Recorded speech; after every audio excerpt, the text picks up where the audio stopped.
Yes 9th class. अब start करते हैं लाइसोसोम। लाइसोसोम देखिए, पहले मैंने सेल के स्ट्रक्चर दिया है। इसमें सारी सेल ऑर्गेनल्स हैं। इसमें सेल मेम्ब्रेन है, यहाँ एंडोप्लाज्मिक रेटिकुलम आ गया, सेंटर में न्यूक्लियस है, ये वैक्यूल्स हैं, राइबोसोम है, गोल्गी एपरेटस हो गया, माइटोकॉन्ड्रिया, और ये जो ग्रीन कलर की बॉल्स दिख रही हैं, दीज आर लाइसोसोम, जो वैक्यूल की तरह से हैं, ग्रीन कलर की। तो इसके बारे में हम पढ़ते हैं। अब जैसे सेल है तो यहाँ पे सेल में बताया लाइसोसोम है और इसके अंदर ही कुछ कंटेंट है। क्या कंटेंट है इसके बारे में हम पढ़ने वाले हैं। तो देखिए लाइसोसोम्स क्या है। Lysosomes simple tiny spherical sac like structures हैं जो कि इवनली डिस्ट्रीब्यूटेड होते हैं इन साइटोप्लाज्म। ठीक है, each lysosome is a small vesicle surrounded by single membrane and it contains powerful enzymes. ठीक है, तो लाइसोसोम सिंगल मेम्ब्रेन से बाउंडेड है और इनमें बहुत सारे पावरफुल एंजाइम्स होते हैं। These enzymes are capable of digesting and breaking down all the organic material। Organic material का क्या मतलब होता है, जितने भी लिविंग सिस्टम होते हैं, बैक्टीरिया है, वायरस है, ठीक है, तो ये सारे ऑर्गेनिक मटेरियल कहे जाते हैं। ठीक है, जो प्लांट और एनिमल वर्ल्ड में मिलती हैं, तो इनको डाइजेस्ट करने के सारे एंजाइम्स लाइसोसोम में मिलते हैं। लाइसोसोमल एंजाइम्स कहाँ से आए। Lysosomal enzymes are made up of RER। RER मतलब रफ एंडोप्लाज्मिक रेटिकुलम से ये बनते हैं। अच्छा, what are the functions of lysosomes. तो they destroy any foreign material which enter the cell such as bacteria and viruses. In this way they protect the cell from bacterial infection। तो जो मैंने अभी आपको बताया ऑर्गेनिक मटेरियल, वो basically क्या है, जो इन्फेक्शियस ऑर्गेनिजम्स हैं, बैक्टीरिया या वायरस, उन्हें ये डिस्ट्रॉय करते हैं। Lysosomes also remove the poorly working cellular organelles by digesting them and remove all the cell debris। Thus they are known as demolition squads और scavenger और cellular housekeeper। Thus lysosome form a kind of garbage disposal system of the cell। ठीक है, यानी कि cell के अंदर जो cell organelles है, न्यू सेल ऑर्गेनल्स बनते जाते हैं। पुराने less working, non working, poorly working जो सेल ऑर्गेनल्स हैं, जो डिस्ट्रॉय हो गए, ओल्ड हो गए, उन्हें वो डेड होते जाते हैं, तो उन्हें हटाने का काम जो है वो लाइसोसोम करता है। तो ये सेलुलर हाउसकीपर की तरह से काम करता है और सेल का गार्बेज जो है रिमूव कर रहा होता है। During breakdown of the cell structure, when the cell gets damaged, lysosomes may burst and the enzyme eats up their own cell। Thus, lysosomes are also known as suicidal bags। किसी वजह से cell की membrane damage हो गई, cell की number of organelles damage हो गए, तो लाइसोसोम जो है इस टाइम बर्स्ट हो जाएंगे और उसके एंजाइम जितना भी सेल कंटेंट है उस सबको खा जाएंगे। ठीक है, यानी अपने सेल के लिए सुसाइडल बैग की तरह ये प्रूव होते हैं। Now lysosomes are involved in intracellular digestion of foreign food or microbes and they are also called as digestive bags। तो यहाँ पर देखिए जिनको मैंने अंडरलाइन किया है, इतने सारे नेम्स हैं जो लाइसोसोम को दिए गए हैं, जैसे डाइजेस्टिव बैग हो गया, जैसे सुसाइडल बैग हो गया, जैसे सेल्युलर हाउसकीपर हो गया। ठीक है, तो ये सारे काम जो है लाइसोसोम्स के थ्रू होते हैं। फिर नेक्स्ट सेल ऑर्गेनल पर आते हैं, दैट इज माइटोकॉन्ड्रिया। माइटोकॉन्ड्रिया के स्ट्रक्चर एक बार हम देख लें। देखिए ये माइटोकॉन्ड्रिया, ये 2D डायग्राम जो है ब्लैक एंड व्हाइट, ये आपको अपनी स्कूल एग्जाम में ड्रॉ करना है, और ये जो 3D डायग्राम है येलो वाला, ये मैंने आपको दिया है ताकि आपको चीजें क्लियर हो। पहले हम डायग्राम को देख लेते हैं। देखिए इसके अंदर क्या है, ये एक आउटर मेम्ब्रेन है जो स्मूथ मेम्ब्रेन है, ठीक है, कप की तरह से है, और जो अंदर की मेम्ब्रेन है ये इस तरह से, इसमें नंबर ऑफ फोल्ड्स हैं। ठीक है, तो यानी माइटोकॉन्ड्रिया डबल मेम्ब्रेन स्ट्रक्चर है और इसमें इनर मेम्ब्रेन में फोल्ड्स होते हैं। इन फोल्ड्स के अंदर जो स्पेस होता है उसके अंदर भी नंबर ऑफ थिंग्स मिलती है। जैसे आपको ब्लू कलर का थ्रेड दिख रहा है, ये क्या है, ये इसका DNA मटेरियल है, और ये जो डॉट्स दिख रहे हैं ब्राउन कलर के, ये इन्हें F1 पार्टिकल्स कहते हैं, और ये जो ग्रीन कलर की बॉल्स दिख रही हैं ये राइबोसोम्स है। तो यानी इनर मेम्ब्रेन पर आपको राइबोसोम्स मिलेंगे, ये जो F1 पार्टिकल्स हैं ब्राउन कलर के डॉट्स ये मिलेंगे, और इसके अंदर जो रीजन है इसमें आपको DNA भी मिलेगा। ठीक है, तो अब इस डायग्राम के बाद हम इसका डिटेल पढ़ते हैं। तो इन्होंने लिखा है कि माइटोकॉन्ड्रिया जो है इससे सिंगुलर माइटोकॉन्ड्रियन है, प्लूरल टर्म माइटोकॉन्ड्रिया है। ये टाइनी बॉडीज है जो डिफरेंट शेप्स की होती हैं, कई तरह के शेप मिलेंगे सेल में माइटोकॉन्ड्रिया के, सिलेंड्रिकल, रॉड शेप, स्फेरिकल। ठीक है, each mitochondria is bounded bye double membrane और एनवेलप। ये बात अब आपको क्लियर हो रही होगी, 2 मेम्ब्रेन से बाउंडेड है। आउटर मेम्ब्रेन जो होती है वो पोरस होती है, जो आपको स्मूथ दिख रही थी वो पोरस मेम्ब्रेन है, यानी छोटे पार्टिकल्स से जा सकते हैं। और जो इनर मेम्ब्रेन है is throne into folds and therefore they have area several times the surface area of outer membrane. तो आउटर मेम्ब्रेन से कई टाइम ज्यादा सरफेस एरिया इनर मेम्ब्रेन का होता है। क्यों होता है? क्योंकि इसमें नंबर ऑफ फोल्ड्स होते हैं and these folds are known as cristae and these cristae are studded or dotted with the small rounded bodies called F1 particles or oxysomes। जो हमने यहाँ पे ब्राउन कलर के पार्टिकल्स देखे थे इन क्रिस्टे के अंदर की साइड जो लगे हुए थे, ये थे F1 particles या oxysomes। The interior cavity of mitochondrion is filled with a proteinaceous gel-like matrix which contains few small size ribosomes and circular DNA molecule। यहाँ पर ये जो फ्री स्पेसेस है ये भी खाली नहीं है, इसके अंदर एक जेली जैसा सब्सटेंस बना है जिसे हम मैट्रिक्स कहते हैं, और इस मैट्रिक्स में ये ब्लू कलर के थ्रेड्स और जो ग्रीन कलर की बॉल्स हैं ये सस्पेंडेड हैं। ठीक है, तो ये ग्रीन कलर की बॉल्स क्या है? यानी राइबोसोम्स हैं, और ये जो डीएनए है ये इस मैट्रिक्स के अंदर जेली स्ट्रक्चर के अंदर सस्पेंडेड है। ठीक है, फिर है mitochondria absent in bacteria and red blood cells of mammals. ये बैक्टीरिया में नहीं होगा और मैमल्स की आरबीसी में भी ये नहीं होता है। अच्छा, फंक्शंस ऑफ माइटोकॉन्ड्रिया पर आते हैं। तो mitochondria are sites of cellular respiration, यानी अच्छा रेस्पिरेशन का क्या मीनिंग होता है बच्चों? जब हम खाना खाते हैं तो फूड के अंदर जो कार्बोहाइड्रेट है जिसे हम जिसका मेन जो फॉर्मूला है वो ग्लूकोज है। ठीक है, तो ग्लूकोज इन सेल्स के अंदर जाएगा और ग्लूकोज जब ऑक्सीजन के साथ बर्न होगा तो एनर्जी निकलेगी। उस एनर्जी के फॉर्मेशन का प्रोसेस यानी ग्लूकोज का जलना, ऑक्सीजन के साथ बर्न होने का जो रिएक्शन है वो यहाँ पे मैट्रिक्स में होता है और उससे एनर्जी लिबरेट होती है। तो उस रिएक्शन को सेल्यूलर रेस्पिरेशन कहते हैं। यानी ये जो टर्म है ये बायोलॉजी का टर्म कम है और केमिस्ट्री का टर्म ज्यादा है।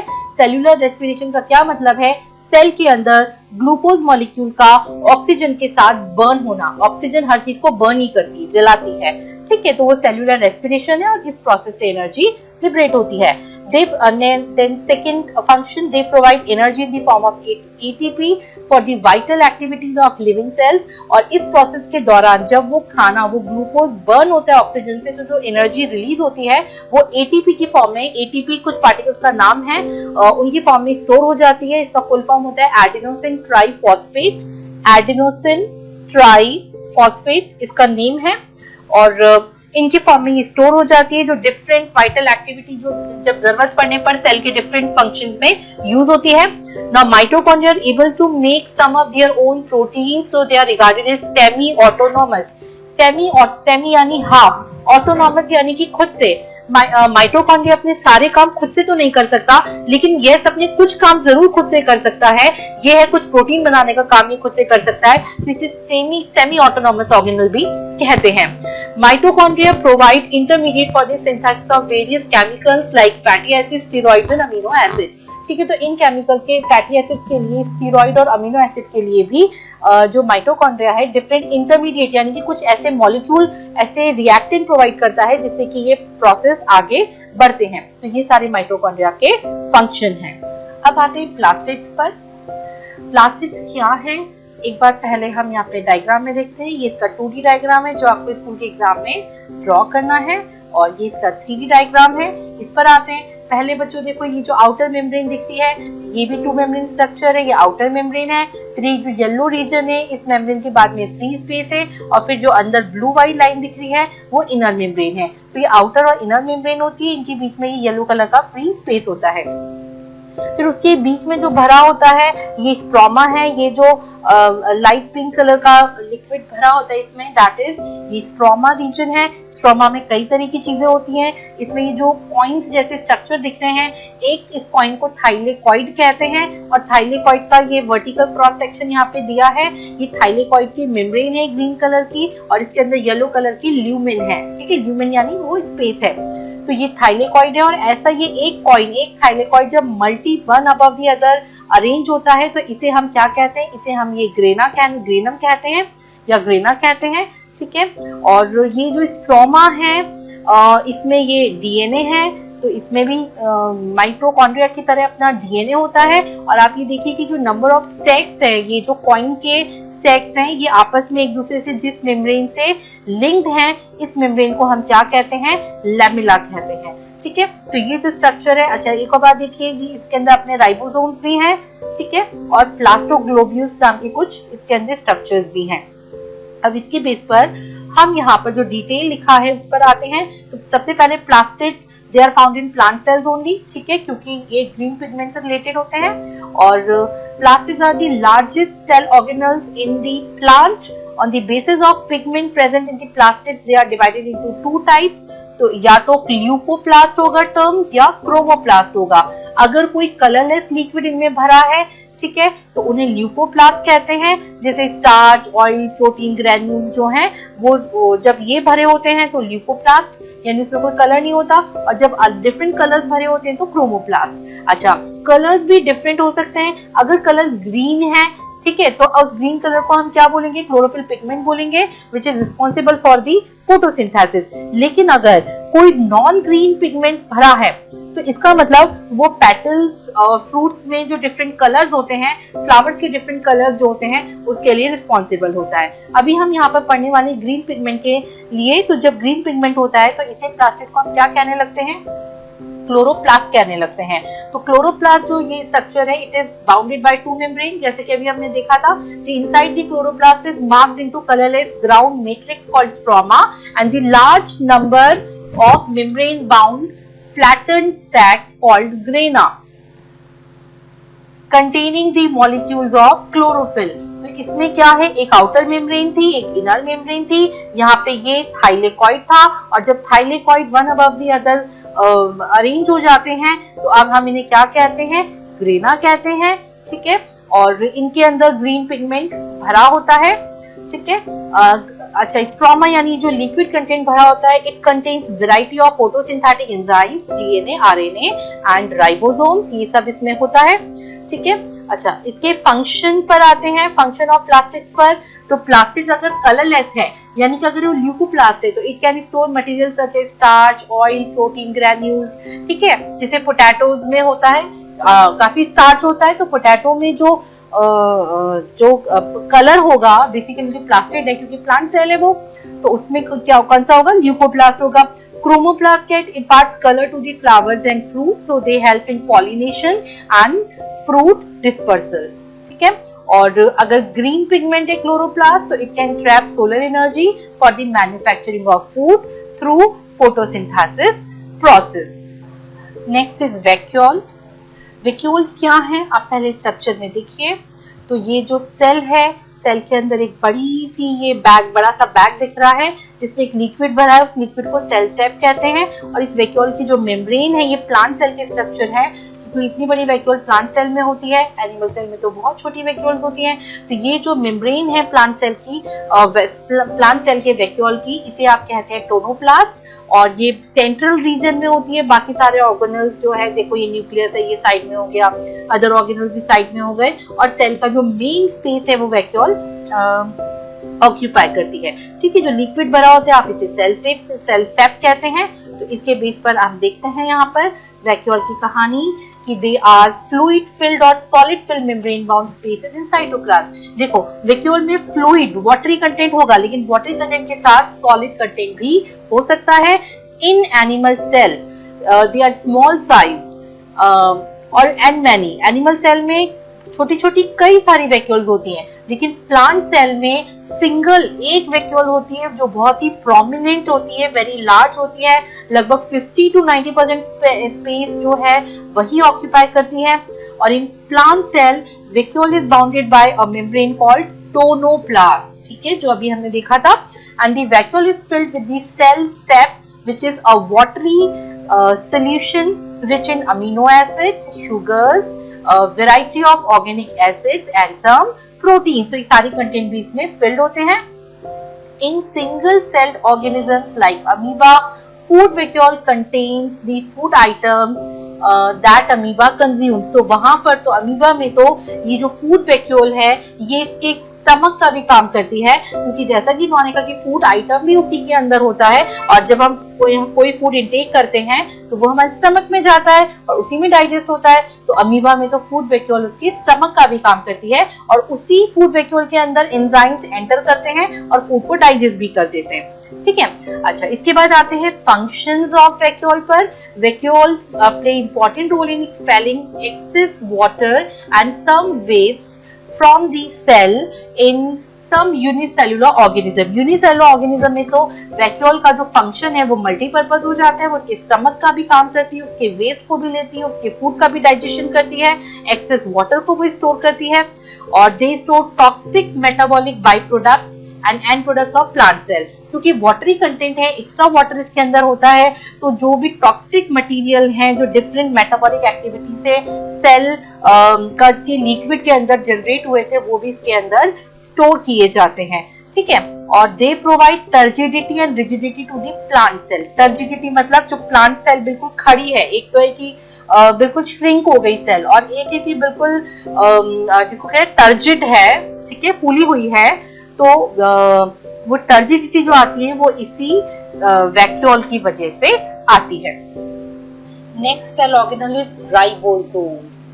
ठीक है, राइबोसोम्स का बहुत डिटेल आपके सिलेबस में नहीं है, जस्ट इंट्रोडक्टरी पार्ट है तो हम भी यही ले रहे हैं। राइबोसोम्स क्या है? They are dense spherical granular particles है which occur freely in the matrix cytosol. Cytosol मतलब जो सेल के अंदर लिक्विड भरा होता है वो साइटोसोल भी कहा जाता है और remain attached to the surface of endoplasmic reticulum. यानी कि सेल लिक्विड के अंदर ये जो राइबोसोम्स होते हैं, छोटे छोटे पार्टिकल्स होते हैं, ग्रैन्युलर पार्टिकल्स, ये दो तरह से मिल सकते हैं, या तो फ्रीली उसपे डिस्ट्रीब्यूटेड होंगे या फिर एंडोप्लाज्मिक रेटिकुलम पर अटैच्ड होंगे। टू टाइप्स ऑफ राइबोसोम्स होते हैं, इनके दो नेम्स हैं 78 70S and 80S। जस्ट ये नेम्स आपको याद करने हैं एज इट इज। राइबोसोम्स क्या होते हैं? They are the site of protein synthesis and they are also called as protein factories और इंजन ऑफ द सेल। हमारी सेल में जितना भी प्रोटीन कंटेंट बनता है वो कौन बनाता है? वो राइबोसोम्स बनाते हैं। फिर नेक्स्ट एक और सेल ऑर्गेनल जिसका जस्ट इंट्रोडक्टरी पार्ट आता है, ऐसे कोई स्ट्रक्चर डिटेल इसका नहीं होता है। ठीक है, वैक्यूल की तरह से होते हैं, इन्हें कहते हैं पेरोक्सिसोम्स। पेरोक्सिसोम्स क्या है? They are small spherical organelles found in the photosynthetic cells of plants या लिवर सेल्स या किडनी सेल्स ऑफ वर्टिब्रेट्स, इनमें ये मिलते हैं। And each peroxisome contain powerful oxidative enzymes bounded by unit membrane. यानी ये वैक्यूल की तरह से होते हैं, वैक्यूल में सेल टैप भरा होता है और इनके अंदर पावरफुल ऑक्सीडेटिव एंजाइम्स भरे होते हैं। These are involved in the removal of toxic substances from the cell by oxidative reactions. और ये क्या करते हैं? जो भी टॉक्सिक सब्सटेंसेस हैं उनको डिस्ट्रॉय करने का काम करते हैं। फिर नेक्स्ट आते हैं सेंट्रोसोम। सेंट्रोसोम में क्या होगा? सेंट्रोसोम इट कंसिस्ट, ये भी जस्ट इंट्रोडक्टरी पार्ट है, two granule like centriole found in the animal cells only. इसके एनिमल सेल में मिलेगा, प्लांट सेल में नहीं मिलेगा। टू पोल्स होते हैं जिन्हें सेंट्रियोल कहते हैं। It helps in the cell division in animal cell. Animal cell में ये सेल डिवीजन में हेल्प करेगा। और in plant cell polar caps perform the, इनके तरह के कुछ स्ट्रक्चर होते हैं जिन्हें पोलर कैप्स कहते हैं, वो सेंट्रियोल का काम परफॉर्म करते हैं। तो यहाँ पे ये देखिए, ये जो स्ट्रक्चर है इसमें ये आपको इसमें आप छोटे छोटे से स्टेक देखते हैं। ठीक है, तो इन्हें हम कहते हैं माइक्रोट्यूब्यूल्स। ट्यूबुलर स्ट्रक्चर्स है माइक्रोट्यूब्यूल्स, और इन माइक्रोट्यूब्यूल्स के अरेंजमेंट से जो स्ट्रक्चर बन रहा है ये सेंट्रियोल है, ये भी एक सेंट्रियोल है। ठीक है, और ये टू पोल्स का काम कर रही है, तो पोलर कैप्स की तरह से ये काम कर रही है। और ये सेल डिवीजन के लिए एक इंपॉर्टेंट ऑर्गेनल है। इनका ये डायग्राम आपको स्कूल के इसमें नहीं बनाना है, जस्ट इंट्रोडक्टरी पार्ट है। ठीक है, तो इस तरह से आप जस्ट इनका बस 2 लाइन या 1 मार्क पे इन पे क्वेश्चन आता है। ये जो तीनों टॉपिक है, सेंट्रोसोम है, पेरोक्सिसोम है और राइबोसोम है, बाकी का डिटेल आपको करना है। हाँ तो बच्चों ये सेंट्रोसोम का एक स्ट्रक्चर मैं आपको इसमें प्रोवाइड करवा रही हूँ। देखिए पूरा सेंट्रोसोम है और यहाँ पे 2 सेंट्रियोल्स है और ये छोटे छोटे माइक्रोट्यूब्यूल्स यहाँ पे निकले हुए हैं। तो कुछ इस तरह का स्ट्रक्चर होता है सेंट्रोसोम का। ये आपके सिलेबस में नहीं है, आपको डिटेल में नहीं करना, जस्ट आपकी इन्फॉर्मेशन के लिए मैं आपको दे रही हूँ। चलिए अब स्टार्ट करते हैं। सम प्रोसेसेस एंड टर्म्स, इन पर भी आपसे 1 मार्क के क्वेश्चन पूछे जाते हैं। एक है डिफ्यूजन। डिफ्यूजन क्या है? It is the spontaneous movement of a substance from the region of high concentration to the region of low concentration। जैसे आपने देखा है कि हवा बहती है, ठीक है, तो जहाँ पे विंड प्रेशर हाई होता है वहां से जहाँ पे विंड प्रेशर लो है वहां पर एयर का फ्लो होता है, ठीक है। तो यानी जो एयर का फ्लो होगा वो क्या होगा? वो डिफ्यूजन कहा जाएगा। अच्छा नेक्स्ट टर्म इज इसमें एक एग्जांपल आप और ले लीजिए कि वाटर फ्लो है, पानी हमेशा ऊपर से नीचे गिरता है, यानी कि एक जहाँ पे पानी का लेवल ज्यादा है और जहाँ पे पानी का लेवल कम है तो ज्यादा लेवल से कम लेवल पर मूव करना इज डिफ्यूजन। तो अपने हमेशा कोई भी सब्सटेंस जब अपने हायर अमाउंट हायर कंसंट्रेशन से लो कंसंट्रेशन के रीजन पे मूव करता है तो इस कहानी को आप डिफ्यूजन बोलेंगे। ऑस्मोसिस क्या होता है? इसका बेस्ट एग्जांपल है किशमिश। आप रेजिन को पानी में डालते हैं वो स्वेल हो जाता है। किशमिश के अराउंड जो मेम्ब्रेन होती है वो कैसी होती है? सेमी परमीबल मेम्ब्रेन है और उसके अंदर क्योंकि शुगर कंटेंट ज्यादा है, पानी कम है और बाहर जो आपने रखा है पानी ज्यादा रखा है, यानी पानी में आपने किशमिश को डाल दिया तो पानी अपने हायर अमाउंट से अपने लोअर अमाउंट यानी किशमिश के अंदर एंटर कर रहा है। तो ये जो semi permeable membrane thin membrane के थ्रू वाटर अपने हायर अमाउंट से अपने हाई कंसंट्रेशन से वाटर अपने लो कंसंट्रेशन पे मूव कर रहा है, that process is called as osmosis.